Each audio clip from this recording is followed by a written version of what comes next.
এটা হলো খামারবাড়ির মোড় আর যাইতেছি সংসদ ভবনের সামনে। আমার সাথে আছে সাইফান। সাইফান ঘুরতেছে আজকে। কিছুক্ষণ আগে ডাক্তার দেখাইলাম, রিপোর্টগুলো দেখাইছি ডাক্তারে। আলহামদুলিল্লাহ রিপোর্টগুলো মোটামুটি নর্মাল আসছে। কিছু ওষুধপাতি দিছে, এগুলো খাইতে হইবে। ফার্মগেট থেকে আসা আসছে।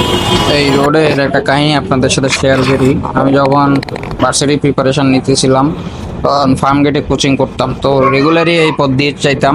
আমি ফার্মগেটে আসতে হইতো, আমি থাকতাম মোহাম্মদপুরে। তো একদিন এই কোচিং করে যাওয়ার সময় আমার পকেট থেকে ওই লেগুনা করে যাইতেছিলাম, পকেট থেকে মোবাইলটা এনিহাও পড়ে গেছে। পড়ে যায়, আমি নামি যাওয়ার পরে একটু পর যাওয়ার পরে আমার মনে পড়ে, মানে জীবনে প্রথম হারানো মোবাইলের স্মৃতি এই রোডেই। গরম লাগতেছিল, পরে চিন্তা করলাম একটা কোল্ড কফি খাই। ওখানে অর্ডার দিলাম, জুস বারের মধ্যে আছে, ছিলাম 60 টাকা করে প্রতি পিস।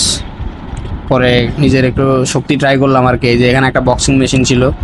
চিন্তা করলাম দেখি শরীরের মধ্যে আসলে কোনো শক্তি আছে কিনা, একটা বক্সিং করে দেখি।